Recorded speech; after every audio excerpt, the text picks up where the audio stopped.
We are witnessing great chaos, lots of confusion, hate, and conflict in the US and all over the world right now.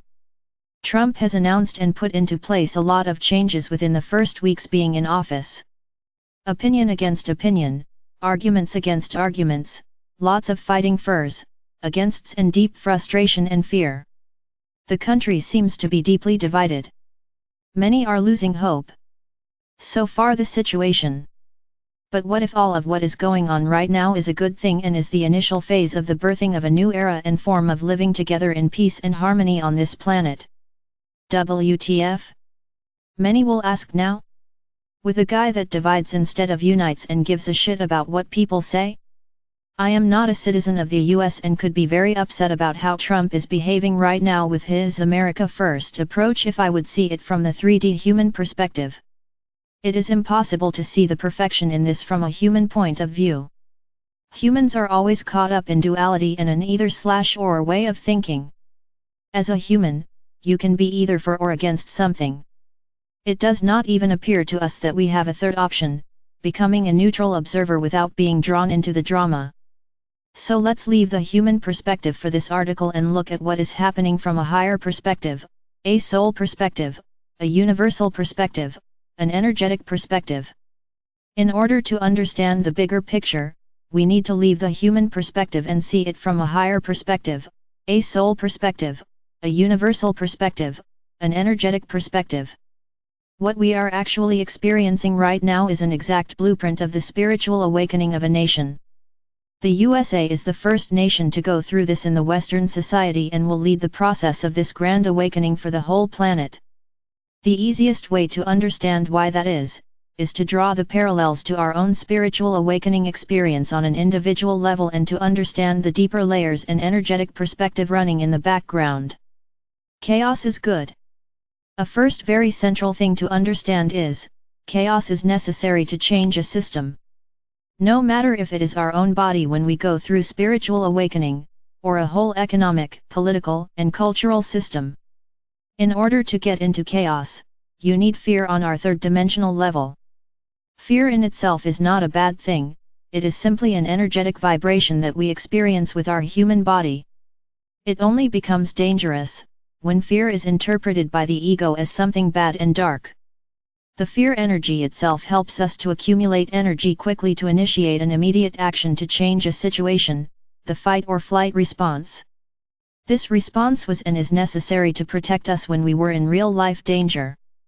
And when we need to build up a lot of energy quickly and get a crystal clear idea what to do, fight, run away or play dead to change the situation into safety mode again. So, experienced fear energy is actually a huge catalyst for change to the better, if we recognize the huge potential in it instead of interpreting it with our ego mind as something painful that we want to avoid. Fear causes the necessary chaos in a system so that it energetically can recalibrate itself at a higher level. Fear causes the necessary chaos in a system so that it energetically can recalibrate itself at a higher level. And in order to transmute that energy, we have to learn that there is that third option as an observer, without taking sides. We have to learn to react to fear with love, instead responding to fear with fear. So instead of reacting with blame, judgment, resentment, frustration, hate etc., we have to learn to react with gratitude, compassion, humor, joy etc. It seems paradox at first, but that is the only way to change the energy's frequency because we shift the resonance field into a higher vibration. That way, we force the energy to transmute to this level. And that step by step leads to raising our own vibration and the vibration of the collective to the fifth dimensional level. The plane of love, oneness, and abundance. The change curve when we go through our spiritual awakening or significant change in general, we go through a process that is depicted really well in the so-called change curve, originally called the grieving curve. Everyone is going through this curve, but duration and length of the individual stages can differ from individual to individual, depending on their nature and willingness and ability to embrace uncertainty. This model was first introduced by Elizabeth Kubler-Ross, a Swiss-American psychiatrist, who was researching on death and near-death experiences. In her model, she described the 5 stages people go through when they are confronted with the fact that they will die and will only have a short time left to live. Today, this model is one of the most well-known process descriptions in change management of organizations and companies to show what people go through when they are confronted with sudden unexpected change that will impact their life significantly. This model can be used just as much to describe the individual spiritual awakening process and also the process the USA is going through now. Here are the 5 stages that Kubler-Ross had described in her model. 1. Denial. This is the phase when the person or a group struggles with the message. There must be a mistake. That cannot be real. 2. Anger. When the individual or the group recognizes that it is real and cannot be denied any longer, they become frustrated and lash out. Questions arise like why? Who is to blame for this? Paired with the sense of this is not fair. This is when all the bashing, cussing, blaming, and judging, including lots of rage and hate, takes place. This is often the phase when people leave an organization to work somewhere else to stay in the old and well-known comfort zone to not have to face the change. Just as many people do right now by leaving the US. 3. Bargaining. After the realization that all the hate and anger cannot change the undeniable fact, it is replaced by the hope to be able to bargain for a better solution. This can include promises to change, and trying to compromise. 4. Depression. After it becomes clear that compromising and bargaining will not be the solution, the individual or group goes into a deep depression. Why bother? What's the point? In this stage, the despair and recognition of the mortality/an unchangeable fact takes over. People pull back, become silent, refuse to talk to anyone, and are mourning and crying a lot. This phase is also called the Valley of Despair. 5. Acceptance. This is the stage after the deep processing and grieving to accept undeniable facts and situations and the inevitable future. I can't fight it, I might as well prepare for it. They start to embrace the new circumstances and start supporting it and joining the new direction. The individual now sees the situation from a stable and calm condition without being emotional or overthinking it anymore.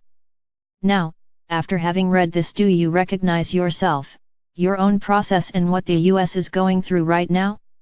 Just for the fun of it, let's dig deeper and look into the process of spiritual awakening, using the 5 stages to understand what we go through and draw the parallels to the USA.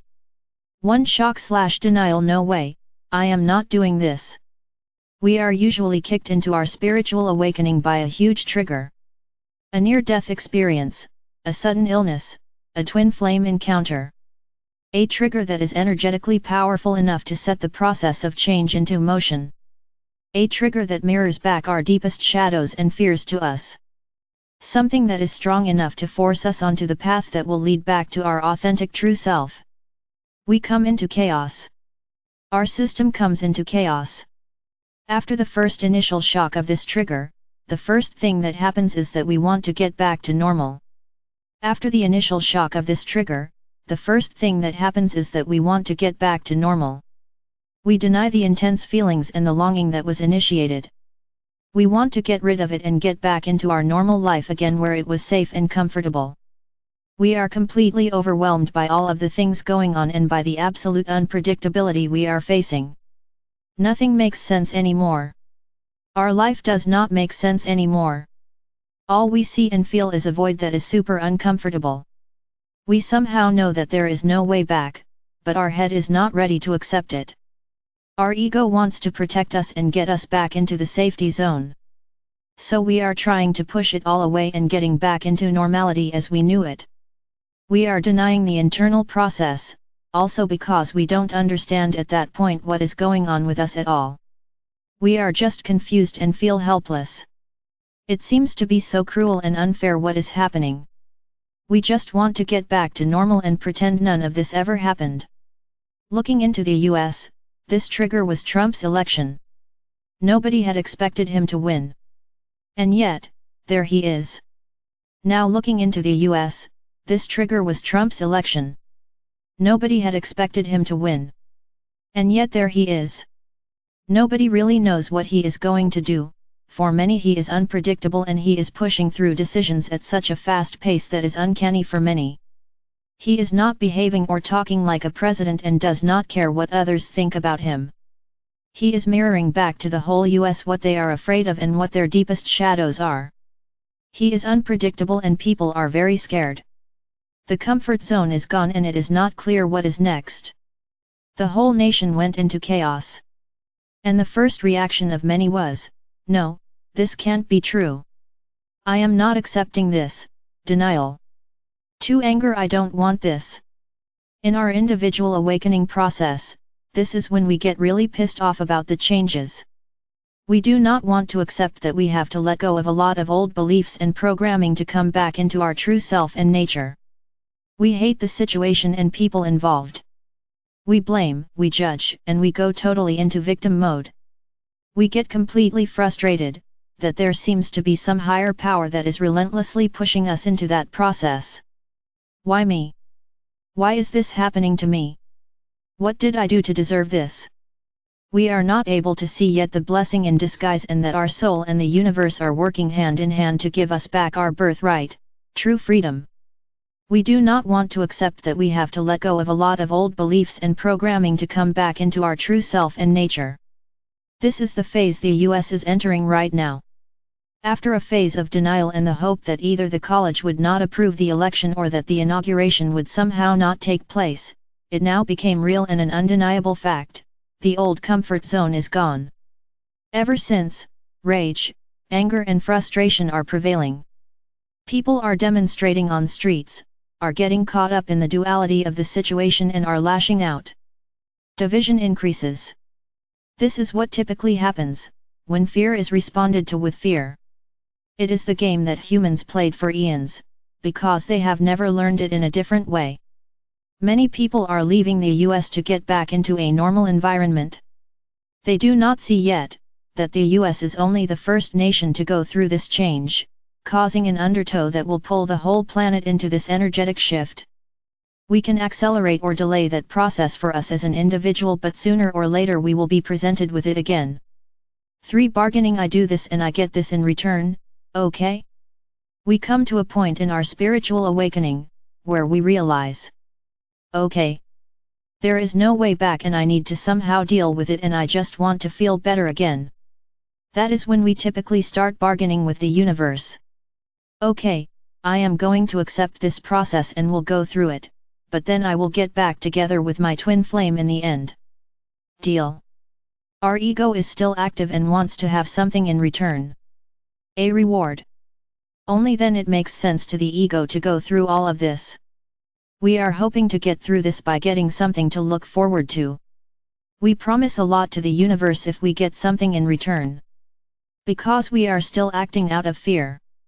We are still expecting, interpreting, and believing certain things to be true and adamant, be it a more general belief such as believing in good and evil, heaven or hell, or a more specific belief, such as in a certain spiritual teaching or concept.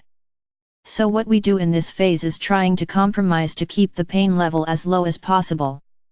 Too bad that the universe works too perfectly for that. As long as we are acting out of fear, that is what we receive. That is how the law of attraction works. Sending out a fear frequency as our energetic order will supply us with situations that will prove that fear to us. In this phase, we are trying to compromise to keep the pain level as low as possible. The US has not reached this state yet, but we will probably see quite soon the first attempts to bargain with Trump and also bargaining between supporters and opponents to make this situation a bit less painful. Both sides will feel that the energy on the fear level has built up so much, that it needs some release.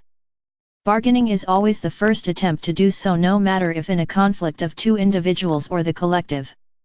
It is the typical "let's talk about it" attempt. Unfortunately, talking about the situation and making compromises does not change the individual energetic fear patterns that people and/or the collective are carrying. This is why talking and compromising never lasts. After a short while, people fall back into their old behavioral, energetic, fear patterns. And that is why the next phase is inevitable and crucial from an energetic perspective. For depression, I don't care anymore. Welcome to the dark night of the soul. After all the denial, anger, frustration, and bargaining, we realize none of it helps to make this situation go away or change. The old life is gone, the new life has not started yet, and we are caught up between two worlds. We don't know who we are anymore and nothing makes sense anymore. We have lost a lot of old friends because they cannot relate to us any longer, and we have not found new people yet that get us. We are completely alone and feel very lost, lonely and are full of despair. We have a huge longing to leave this life and we don't even care whether we wake up the next morning or not. Often we wish, we would rather not. It is a phase that is leading us to ultimate surrender. We need to isolate ourselves and pull back, so that we can slowly discover who we truly are and to learn to feel instead of think. When we start embracing the feelings, we start to feel the bigger truth. We start to realize how much we have been programmed to believe certain things and that we have been cutting figures throughout our whole life to fulfill expectations of others. We recognize that none of this, no matter how hard we tried, made us happy. We realize that we need to cut unhealthy bonds, learn to set our healthy boundaries and put ourselves first. We are slowly discovering the ultimate importance of self-love to reach true freedom and happiness. We are slowly discovering the ultimate importance of self-love to reach true freedom and happiness. The US is already preparing for this isolation, too. America First will lead to a lot of cutting of unhealthy bonds that had kept the old system alive. People will collectively experience a dark night of the soul, learning slowly that they have been deceived, programmed, and kept in fear systematically for eons. They will start to see the bigger truth and how the system kept the collective in a very clever and modern system of slavery. They will slowly realize that fear was the food for this system all along. America First will become nothing else but a rediscovering of self-love and oneness in the collective. As we know from our own process, only when we are fully anchored in self-love, we are able to share unconditional love with everyone infinitely without being drained. Only when we are whole from within, we can inspire and support others. Just as individual spiritual teachers and leaders have taken this role for others to follow, the US will take this leadership position. Like a ripple effect, these high-energy frequencies of self-love will spread fast over the planet. 5. Acceptance. Okay, let's face it, let's embrace it. After having gone through the dark night of the soul and having learned the deeper meaning of self-love and after being able to see the bigger picture, we are entering the mode of acceptance. We still know that this path will present us pain and will bring all of our shadows to the surface until we have worked through it completely, layer by layer. But the bigger truth and the realization, that God/Source is not an entity outside of us, but works through us and that we are connected to God/Source through our heart, keeps us going. We are learning to trust our intuition and therefore trust God/Source and the perfection of everything more and more, and we learn to take one step at a time and stopping to focus on a certain goal or outlook. We slowly learn what it means to go with the flow, to let go of all expectations, attachments, and control. We realize that the only way into 5D is to transcend the ego mind completely and become like a blank slate. We slowly learn what it means to go with the flow, to let go of all expectations, attachments, and control. We realize that the only way into 5D is to transcend the ego mind completely and become like a blank slate. The US will also get into this mode sooner or later. The collective has the choice how long it will take.